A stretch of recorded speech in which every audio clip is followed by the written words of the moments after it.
Students, हम फिर से आ गए नमक का दारोगा का चैप्टर को लेके। हम लोगों ने ख़त्म किया था कि जब आलोपुदीन को अदालत लिए जा रहा था तभी उनके ऊपर जो आरोप है इसे धन से जीतने के लिए जितने सारे वकील थे वो एकजुट हो गए और कार्रवाई में उनको जिताने के लिए जो जो करना पड़ा वो सब किया। इतना तक हम लोगों ने पढ़ा था। फिर क्या हुआ, मुकदमा शीघ्र ही समाप्त हो गया।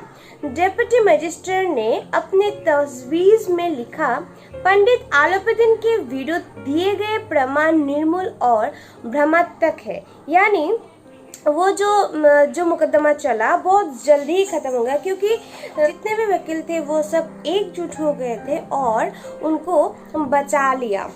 और इसीलिए डिप्टी मजिस्ट्रेट ने लिखा, जो अपने जो दलील होता है उसमें लिखा कि आलोपुदीन के ऊपर जो आरोप लगाया हुआ है, जो मुंशी वंशीधर ने लगाया, वो बिल्कुल ही बेमतलब के है, ये फालतू है। ठीक है, बोला कि ये निर्मूल, ये इसमें हमारा जो आलोपुदीन है वो ऐसा काम कर ही नहीं सकता। ये सिर्फ एक भ्रमात्मक है, एक भ्रम है और कुछ नहीं कि उनको।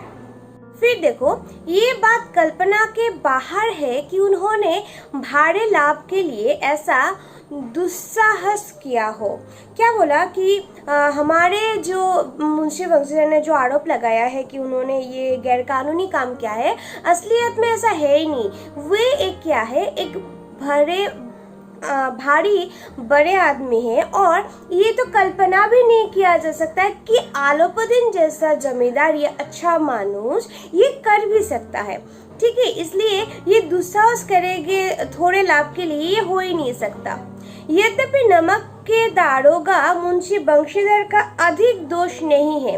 बोला जो मुंशी वंशीधर ने वो किया वो ज्यादा दोष नहीं है, लेकिन क्या हुआ, ये बड़े खेद की बात है कि उसकी उन्नता और विचारहीनता के कारण एक भले मानुष को कष्ट झेलना पड़ा। क्या बोला, देखो बहुत अच्छे से कि ये मुंशी वंशीधर ने जो किया वो इतना बड़ा दोष किया वे नहीं, लेकिन उनके अच्छे तरीके से जांच नहीं किया इन्होंने, इसलिए एक भले मानुष को क्या करना पड़ा, कष्ट उठाना पड़ा।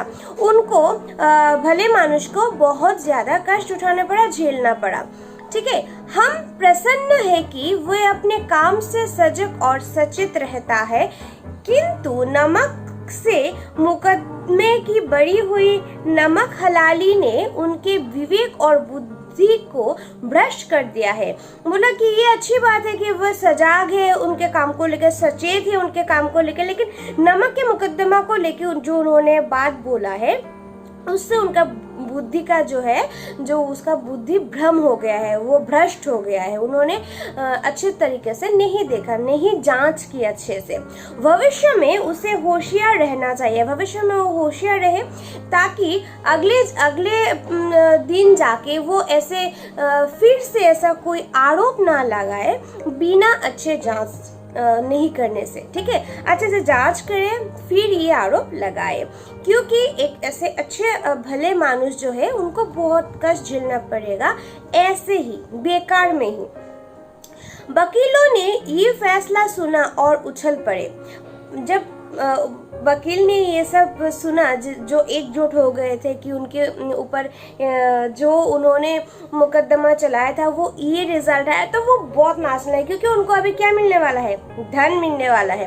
पंडित आलोपुदीन मुस्कुराते हुए बाहर निकले। वो मुस्कुराते उसको उनको पता था कि मैं पैसे देके किसी को भी खरीद सकता हूँ, तो वो भी मुस्कुराते हुए बाहर निकल आए। सज्जन बांधवों ने रुपयों की लूट की। जो सज्जन है, जो उनके लिए काम करते हैं या फिर उनको मानते हैं, वो सब ने क्या किया, रुपयों का लूट दिया। जैसे कि अगर तुम लोग देखोगे कि मंदिरों में क्या होता है, जब पूजा होता है लूट दिया जाता है भगवान का लूट प्रसाद को, वैसे ही पैसे को ऐसे फेंका गया और वहां से जिनको जितना चाहिए उन्होंने ऐसे लिया। उदारता के सागर उमड़ पड़ा। उदारता, क्योंकि मेरे लिए सबने एकजुट बन के काम किया, तो सबके लिए उन्होंने क्या किया, अपने मन में जो है जितना भी है वो लोग डाल दिया, इसलिए वो उदार हो गए। उसकी लहरों ने अदालत की नींव तक हिला दी। उसका जो लहर है, उसका जो क्या बोलते हैं उसको, रुपए का लूट देने का जो है, जो उदारता है कि वह धन से सब कुछ कर सकता है, उसी धन से ये कानून जो है, जो सच्चाई के राह पर चलता है, लेकिन इस पैसे से उस नींव को भी, सच्चाई की नींव को भी उन्होंने हिला डाला। फिर क्या हुआ, जब वंशीधर बाहर निकले तो चारों ओर से उनके ऊपर व्यंग्यवाणी को की वर्षा होने लगी। फिर वो जब निकले, मतलब मुंशी वंशीधर यहाँ पे क्या था, मुंशी वंशीधर यहाँ पे राइट था, उन्होंने जो जो बोला वही सही था, लेकिन वो जब निकले थे उनके ऊपर बहुत सारे गलत गलत बातें बोलने लगी, बहुत से ठेस उनको पहुंचवाने वाली बात कहने लगी। यहाँ पे देखो बोला ही गया है कि व्यंग्यवाणी, यहाँ देखो ये अपने आप को क्या समझता है, बहुत सच्चाई है, उसमें बहुत पैसे का लालच नहीं है, क्या होगा ऐसे इतना सच्चाई बनके, ऐसे ऐसे बहुत कुछ बानियों का, वार्ता का उनको सुनना पड़ा ये सब। चपरासियों ने झुक झुक कर सलाम किया, और चपरासियों ने फिर क्या किया, झुक झुक के उनको सलाम किया। किंतु इस समय एक एक कटु वाक्य, एक एक संकट उनकी गाविन को प्रज्वलित कर रहा था।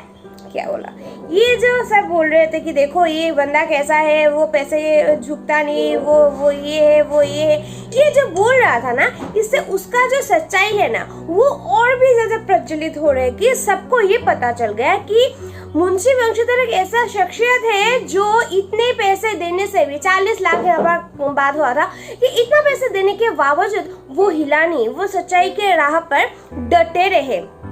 कदाचित इस मुकदमे में सफल होकर वो इस तरह अकड़ते हुए ना चलते कि मैं ये जो मुकदमा है मैं हार गई तो मैं झुक कर, मैं परेशान होकर, या फिर मैं लज्जा से मैं झुक झुक कर चलो, वो नहीं था। उनमें और भी ज्यादा क्या हो गया, वो उसके मन में जो उसका जो धर्म है, सच्चाई का, मनुष्यत्व का, या फिर आत्मा परिचालना करने वाला जो वेदना है, वो और भी ज्यादा उभर के आए।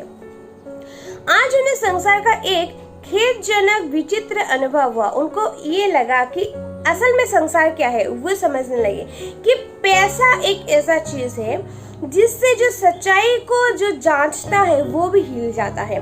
तो उनको एक खेदजनक कि ऐसा भी होता है, क्योंकि उनको तो इतना ज्यादा पता नहीं था, तो अभी उनको पता लग रहा है कि अगर पैसा हो तो किसी को भी अपने वश में किया जा सकता है। ये जो उनका एक विचित्र अनुभव उनको इस जगह से हुआ। न्याय और विद्यता, लंबोचौड़ी उपाधियां, बड़ी बड़ी दाढ़ियां और ढीले चोंगे एक भी सच्चे आदर के पात्र नहीं है। जो न्याय की बात करते हैं, जिनकी बहुत सारा उपाधियां है, उपाधि मतलब जो किसी और से हमें मिलता है, जैसे कि हमारा रविंद्रनाथ टैगोर को जो विश्व कवि बोला जाता है वो उनका उपाधि है। और ये जो उपाधियां है, या बड़े बड़ी दाढ़ियां लेके रहते हैं, या फिर बहुत अच्छे सच्चाई के राह पर चलने वाले जो जीव दिखा जाता है, वो असल में क्या नहीं है, सच्चे आदर करने के लोग है ही नहीं, ये असल में भंड है। जो हम बोलते हैं ना भंड साधु, वैसे ही वे दिखाते हैं कुछ और, लेकिन अंतर में कुछ और ही है। वंशीधर ने धन से वैर मोल लिया था, उसका मूल्य चुकाना अनिवार्य था। उन्होंने क्या किया, धन से अपना पीछा छुड़वा लिया था कि उनको धन उतना ही चाहिए जितना उसका हकदार हो, उससे ज्यादा नहीं। लेकिन यहाँ पे जैसे कि एक ऐसे जमींदार ने उनको इतना पैसे देने की बात की, लेकिन फिर भी कुछ नहीं हुआ, तो उसको मूल्य चुकाना ही पड़ता। क्या हुआ, कठिनता से एक सप्ताह बीता होगा कि मुत्तलिका परवाना आ पहुंचा, मतलब ट्रांसफर वाला लेटर आ गया कि एक ज्यादा से ज्यादा एक ही हफ्ता वहाँ पे होगा, फिर उनको बदलने के लिए उनका पास एक एप्लीकेशन आ गया। कार्यपरायता का दंड मिला, उनको कार्य अच्छे से नहीं करने के लिए उनको दंड मिला। बेचारे भग्न हृदय शोक और खेद से व्यथित घर को चले। वो बहुत व्यथित हो गए थे, क्योंकि एक सच्चे रास्ते पे चलने के लिए आज उनको ये सब करना, उनको वो घर चले गए दुख के कारण, शोक के कारण। बूढ़े मुंशी तो पहले से ही बुढ़ा रहे थे कि चलते चलते इस लड़के को समझाया था, लेकिन उसने एक न सुनी। अबे वो जो मुंशी वंशीधर के पिताजी, हम लोगों ने पढ़ा कि वो जब नौकरी के लिए जाया था तभी बोला था कि घूस लेना है जरूरी, ईश्वर का धन है, ये ईश्वर का दान है, प्रसाद है, तो उसको लेना चाहिए। तो वो पहले से बोला था, मैंने तो उसको पहले ही बोला था कि ये करने के लिए, क्यों नहीं किया? ठीक है, सब मनमानी करता है, सब उसको मैंने जो जो बोला कुछ भी नहीं सुना, वो मनमानी किया। हम तो कलवर और कसाई के तगादे सहे, बुढ़ापे में भगत बनकर बैठे और वहाँ बस वही सुखी तन्हा।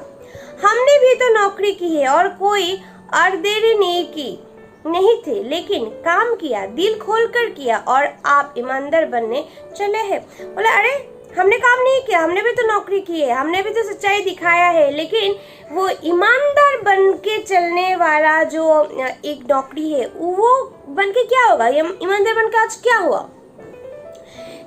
नौकरी से आपको हाथ धोना पड़ रहा, ऐसे जगह पे आप आ गए हैं, तो ईमानदार बन के क्या होगा? खोल के काम कीजिए। ऐसे जो प्रसाद होते ईश्वर के, उसको ठुकराना नहीं चाहिए था। ये सब वो अपने पुत्र मुंशी वंशीधर को फिर से कहने लगे। मस्जिद में अवश्य क्या बोला, घर में चाहे अंधेरा हो लेकिन मस्जिद में अवश्य दिया जलाएंगे। घर अगर अंधेरा हो, मंदिर में हमें क्या करना पड़ेगा, मस्जिद में हमें क्या करना पड़ेगा? दिया। यानी तुम जितना भी ईमानदार हो, वो ईमानदारी अपने पास, लेकिन अगर बाहर वाले को भी तुम ईमानदारी दिखाओगे तो क्या होगा? जो आज हो रहा है, हुआ है तुम्हारे साथ, वही होगा। फिर खेत ऐसे समझ पर पढ़ना लिखना सब अकारण गया। जो तुम लोग जो पढ़ा हो, क्यों पढ़ा? सब जगह पे क्या है, ये रिश्वतखोरी है। तो इतना जो पढ़ के क्या सीखा? ईमानदार बनना। क्या हुआ इससे? ठीक है। फिर इसके थोड़े ही दिन बाद जब मुंशी वंशीधर इस दुर्वस्था में घर पहुंचे और बूढ़े पिताजी ने समाचार सुना तो सिर पीट लिया। फिर ये जब सुना कि उसको नौकरी के लिए ये करना पड़ा है, वो करना पड़ा है, तो वो तो पहले से ही पूरा एकदम ये सुन के उसका बूढ़े पिताजी ने जो समाचार सुना, जो आलोपदीन के साथ उन्होंने किया है, उसको सुन के दंग रह गए। बोले जी चाहता है कि तुम्हारा और अपना सिर फोड़ लूं। मुझे लगता है कि मैं तुम्हारा भी सिर फोड़ लूं और मेरा भी सिर फोड़ लूं। तुमने ये क्यों किया? क्यों तुमने घूस नहीं लिया? ठीक है। फिर वृद्ध माता को भी दुख हुआ, जो वृद्ध माता है उनका भी दुख हुआ। अवश्य ये क्रोध विकट रूप धारण करता। जो ये मतलब कठोर से बात वो वंशीधर को जो कह रहा था, इससे बहुत कुछ हो सकता था और इससे वृद्ध माता को भी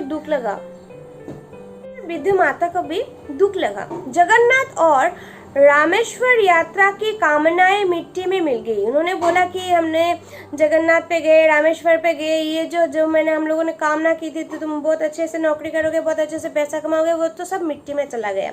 पत्नी ने तो कोई दिनों तक सीधी मुंह से बात भी नहीं किया, और जो पत्नी है उन्होंने तो अच्छी तरह से बात भी नहीं किया मुंशी वंशीधर की तरह।